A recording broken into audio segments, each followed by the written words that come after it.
Bonjour à tous, alors aujourd'hui je vous propose donc un exercice sur la fonction exponentielle. C'est tiré du bac S de mars 2019 sur un donc, sujet de Nouvelle-Calédonie. Donc c'est un exercice en 3 parties, on va dire d'un niveau classique, hein, pas de grosses difficultés, mais on va réviser un petit peu tout, donc limite, dérivation, TVI, un petit peu de calcul intégral à la fin, calcul de primitive. Voilà, donc on est parti, première partie, l'étude d'une fonction qu'on appelle auxiliaire parce qu'elle va servir, cette fonction, en tout cas son signe, va servir pour l'étude d'une autre fonction dans la partie B. Alors la première chose qu'on vous demande donc, c'est d'étudier la limite de cette fonction g en plus l'infini. Alors on a l'exponentielle ici, on va regarder tout de suite, hein, là il faut immédiatement sur son brouillon réécrire donc l'expression de f, et regarder si on peut déterminer la limite facilement. Donc on regarde chaque facteur, chaque terme. Alors ici on a un facteur x plus 2. Donc on est en plus l'infini. Est-ce qu'il pose problème? Pas du tout. Ça vous savez que ça va vers plus l'infini. Maintenant on passe à l'exponentielle. Vous avez ici x moins 4. Donc quand x va vers plus l'infini, ça tend vers plus l'infini. On met ça dans un exponentiel, donc c'est de la composition. Donc on regarde l'exponentielle en plus l'infini. Et donc vous savez que ça va aller vers plus l'infini. Donc ici on a un produit en jaune plus l'infini fois plus l'infini, donc une limite plus l'infini. On enlève 2, pas de souci. Donc là, on peut passer à la rédaction tout de suite. Donc première chose, on va rappeler donc ce que j'ai entouré en jaune. Limite de x en plus l'infini de x plus 2, c'est plus l'infini, pas besoin de justifier. Ensuite, on passe à l'exponentielle. La limite en plus l'infini de x moins 4, c'est plus l'infini. On va mettre ceci dans un exponentiel, donc on pourrait le rédiger comme ceci, en donnant la limite de l'exponentielle en plus l'infini. Voilà. Et là, vous indiquez par composé ou par composition la limite quand x tend vers plus l'infini de e de x moins 4 égale plus l'infini. Ça, c'est donc ce qui est entouré en jaune et ce qui est entouré en vert. Maintenant, par produit, alors on peut rappeler, recopier par la limite pour que ça soit présenté de façon claire. On a ça, on met des accolades, et ici, par produit, limite quand x tend vers plus l'infini de x plus 2 fois l'exponentielle de x moins 4, c'est donc un produit de deux fonctions qui vont vers plus l'infini, c'est plus l'infini. Vous rajoutez moins 2, vous enlevez 2, et donc par soustraction, la limite de g en plus l'infini, c'est donc plus l'infini. Donc une première chose de faite, on va le noter en haut, et on va passer à la deuxième limite. La limite, cette fois-ci, on vous la demande en moins l'infini. Et comme elle est un petit peu plus dure, on vous donne le résultat, c'est moins 2. Alors là, il va falloir faire attention, il ne s'agit pas de rédiger ça à la va-vite. Ce que vous savez ici, et on va faire pareil, je prends mon petit cahier de brouillon, voilà, j'écris ça. Est-ce que j'ai un problème ou pas dans le calcul des limites? Première limite, on est en, cette fois-ci, moins l'infini, donc x plus 2, ça c'est moins l'infini. On passe à l'exponentielle. X moins 4, ça fait moins l'infini. On le met dans un exponentiel. Alors là, il faut regarder l'exponentielle. Maintenant, là où va là, ce que j'ai entouré en bleu, c'est-à-dire en moins l'infini. Et l'exponentielle en moins l'infini, c'est 0. Et donc ici, vous voyez, on a une forme indéterminée. Parce qu'on a moins l'infini multiplié par 0. C'est-à-dire qu'on a une fonction qui tend vers moins l'infini multipliée par une fonction qui tend vers 0. Ça, vous savez, ou vous devez savoir, c'est une forme indéterminée. On ne peut pas encore décider. Alors évidemment, ça ressemble à quelque chose que vous connaissez. Et cette chose que vous connaissez, c'est la limite quand grand x tend vers plus l'infini, vers moins l'infini, pardon, de x, e de x. Ça, c'est ce qu'on appelle une croissance comparée. Il faut connaître, vous ne pouvez pas redémontrer comme ça. Et cette limite, eh bien, on sait que c'est exponentielle qui emporte, c'est 0. Mais alors attention, ici, vous ne pouvez pas le dire direct, parce que ça ressemble un petit peu. Il va vraiment falloir avoir quelque chose qui est sous la même forme. Un grand x multiplié par l'exponentielle, avec dans l'exponentielle la même chose que le grand x. Ici, quel est notre problème? Vous regardez bien, on a du x-4 dans l'exponentielle, devant on n'a pas x-4. D'accord? Ce qu'on pourrait dire grâce à ça, ça serait à la limite à la rigueur de x-4 fois e de x-4, mais on ne l'a pas. Donc il va falloir transformer un petit peu pour que la rédaction soit correcte. Alors je sais très bien ce que disent les élèves, en général ils disent, bon l'exponentielle, on sait que c'est l'exponentielle qui l'emporte, donc eh bien ça va faire 0. On ne rédige pas comme ça, il faut vraiment transformer. Et c'est pour ça que la question n'est pas si simple que ça et qu'on vous donne quand même la réponse. Alors, Hein, ici, il y a une première façon de faire qui est assez astucieuse, c'est de se débarrasser du moins 4. Si le moins 4 vous gêne, eh bien on s'en débarrasse. Parce qu'exponentielle de x moins 4, ça fait exponentielle de x fois exponentielle moins 4. D'accord? Et donc, x plus 2 fois e de x moins 4, eh bien, c'est x plus 2 fois e de x moins 4. Et si on développe, ça fait donc, alors e moins 4, je vais le mettre en devant, ça fait x moins 4 fois, alors ici, x e de x, plus 2 fois e moins 4 fois 2x. Et vous voyez ici, on s'en est presque sorti. Pourquoi? Parce qu'on a x de x, et ça on sait qu'en moins l'infini, je l'ai rappelé, ça fait 0. Vous multipliez par une constante, donc pas de problème, ça fera 0. Ici, eh bien, on a exponentielle de x en moins l'infini, ça tend vers 0. Vous multipliez par une constante, ça tendra vers 0. Donc toute la partie ici tend vers 0. D'accord? Donc vous venez d'en déduire que ça tend vers 0. Et comme il y a le moins 2, ça tendra vers moins 2. Alors ça, c'est la première technique. Alors je vais la recopier quand même pour la rédiger correctement. On va donc étudier x plus 2 fois e de x moins 4. Je transforme ceci, je répète, en e de x fois e de moins 4. D'accord? En développant, j'obtiens donc e moins 4, qui est un nombre positif, fois x e de x, plus 2 fois e moins 4, qui est aussi un nombre positif, fois de x. On rappelle, la limite quand x tend vers moins l'infini de x, c'est 0. Croissance comparée. La limite quand x tend vers moins l'infini de e de x, c'est du court, ça fait 0. Et donc ici, vous voyez, par addition, donc limite de x plus 2 e de x moins 4 va tendre vers 0. Les deux constantes ne rajoutent rien. Par conséquent, la limite en moins l'infini de g, eh bien il y a ce moins 2 qui restait après en addition, donc ça fait moins 2. Voilà donc la première méthode que je vous propose. C'est assez simple à gérer une fois qu'on a pensé à bien séparer le e de x et le e de moins 4. Petite remarque, e de moins 4, c'est aussi 1 sur e puissance 4, c'est-à-dire un nombre assez petit, proche de 0 et positif. Après, je vous propose une autre méthode assez astucieuse évidemment. Souvent on donne plutôt l'indice aux élèves, là on ne vous le donne pas, c'est pour ça que la question me paraît un petit peu délicate au vu des autres sujets, mais voilà.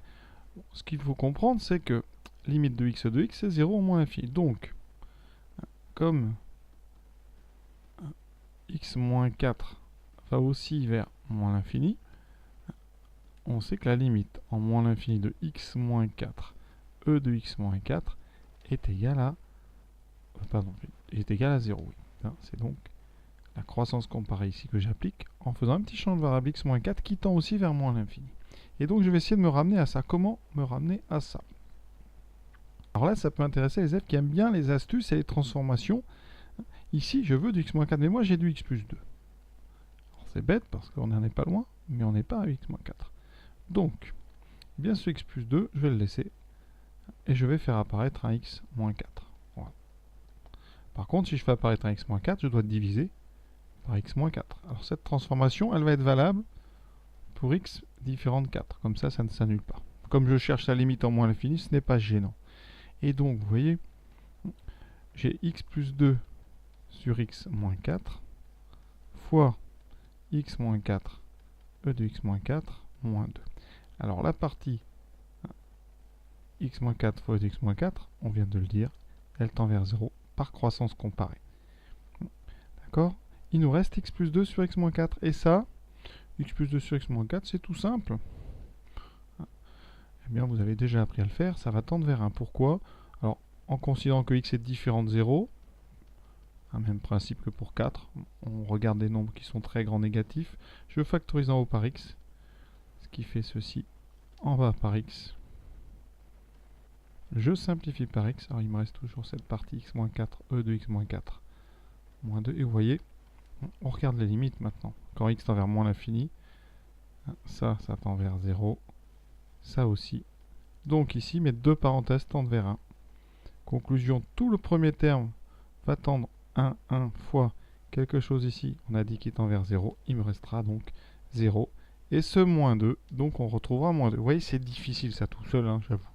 Alors après, pour ceux qui ont vu le principe du rapport des termes de plus haut degré, la limite de x plus 2 sur x moins 4 en moins l'infini, elle est assez évidente, c'est la même que x sur x. Donc, vous voyez, ça gagne un petit peu de temps si on connaît ce principe.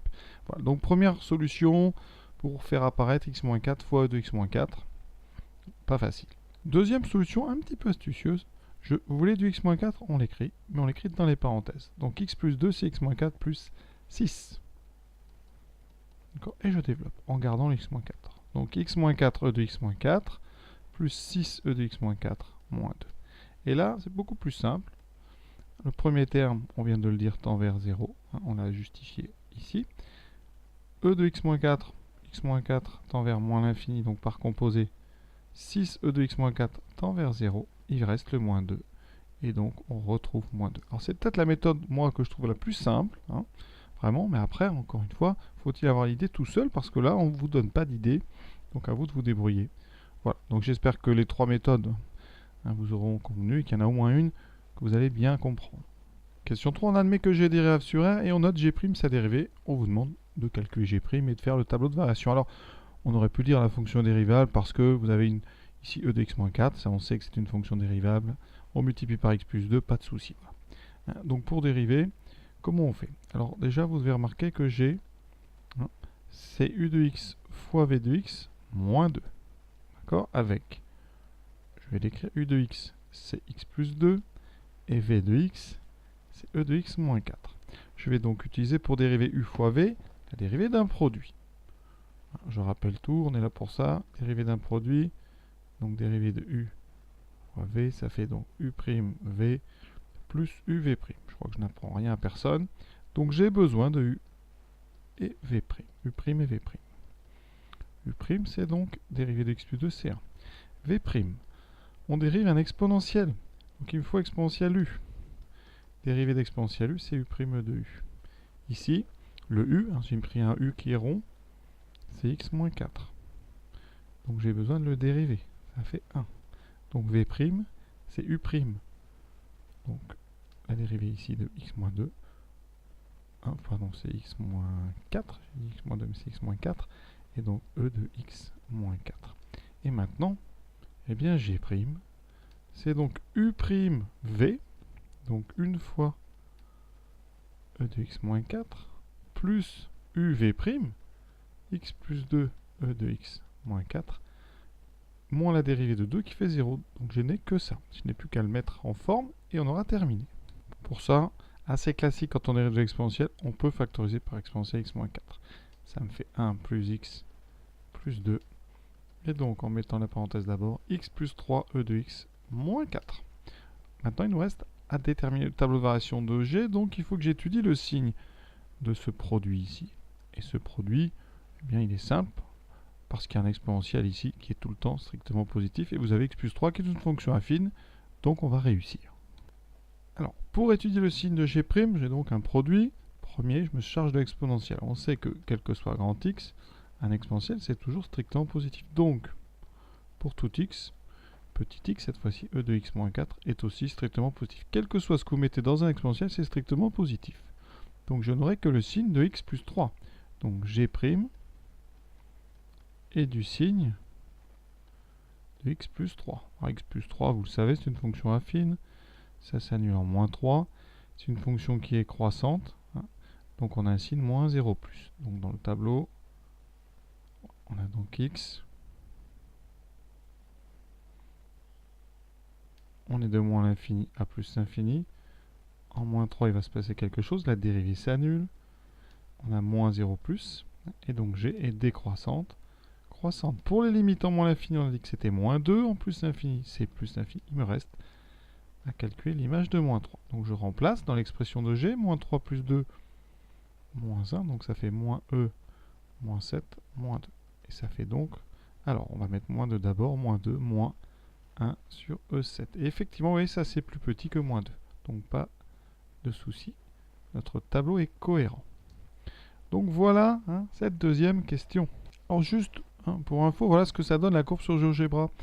Alors pourquoi ça donne ceci? Eh bien, l'asymptote à gauche est en moins 2 et le plus bas, le point le plus bas est en moins 2, moins 1 sur E7. Alors 1 sur E7 c'est tellement petit que vous ne verrez pas que ça descend. Ça a l'air d'être horizontal.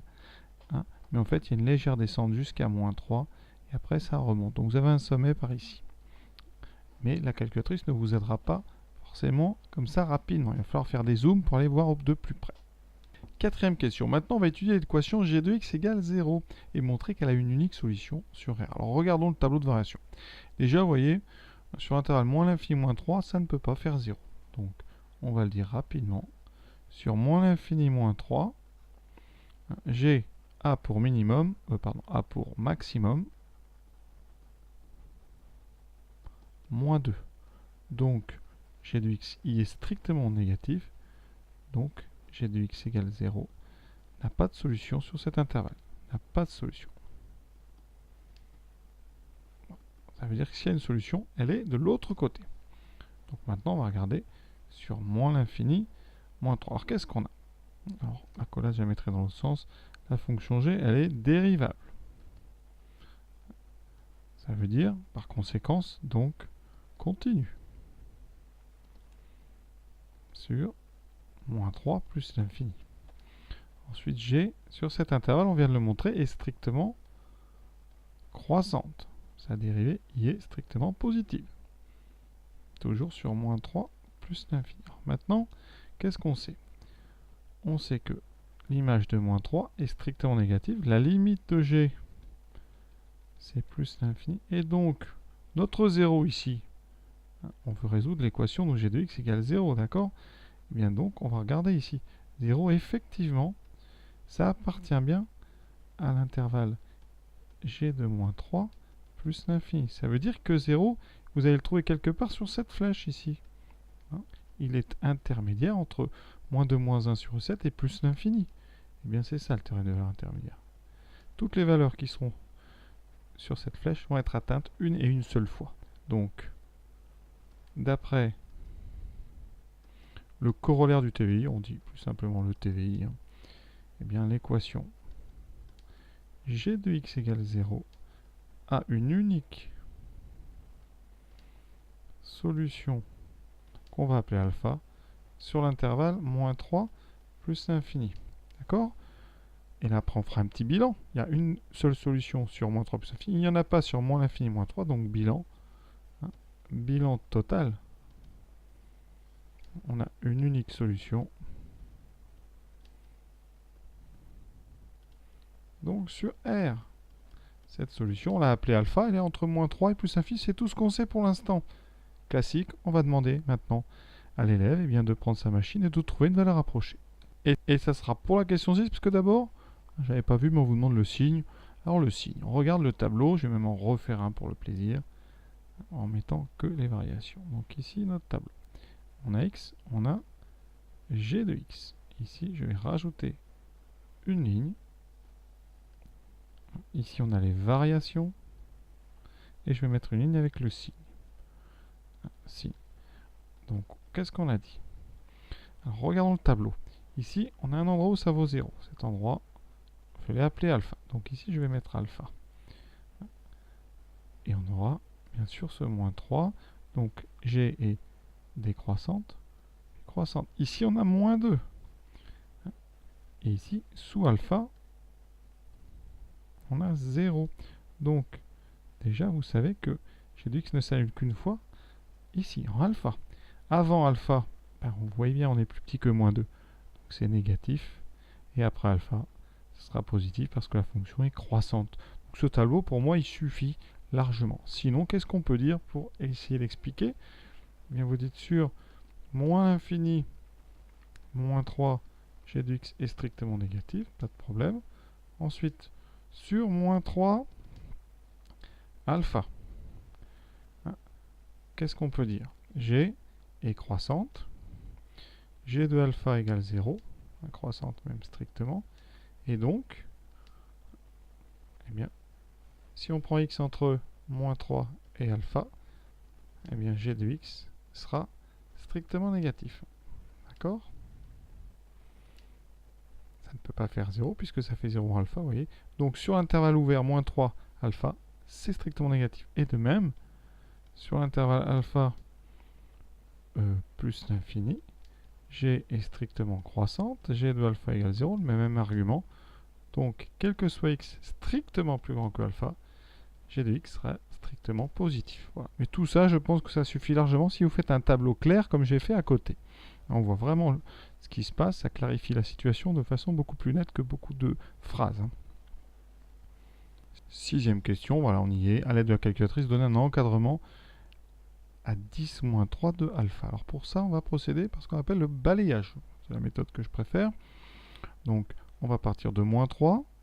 On va balayer jusqu'à plus l'infini. Évidemment, on n'ira pas si loin. De 1 en 1. D'abord, un pas de 1 pour trouver déjà deux entiers qui encadrent alpha.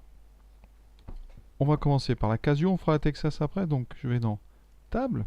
Voilà. Et là, je vais rentrer l'expression de g. Donc ici, x plus 2. Voilà. Ensuite, je passe à exponentielle. Donc, exponentielle, parenthèse, x moins 4. Et on n'oublie pas le moins 2. Donc voilà, on a rentré l'expression. Maintenant, on règle. On va faire un tableau qui va partir de -3 et qui va aller pour l'instant jusqu'à, je sais pas, jusqu'à 50 en espérant que la solution soit dans cet intervalle. On valide. Et on fait le tableau. On regarde quand est-ce que eh bien, G va changer de signe. Vous voyez, pour l'instant, les images sont négatives, voilà. Et là, ça change de signe. En 4, ça vaut 4. Et en 3, c'est négatif. Donc ça nous dit que la solution est entre 3 et 4. D'accord? Alors, on peut le dire. Hein.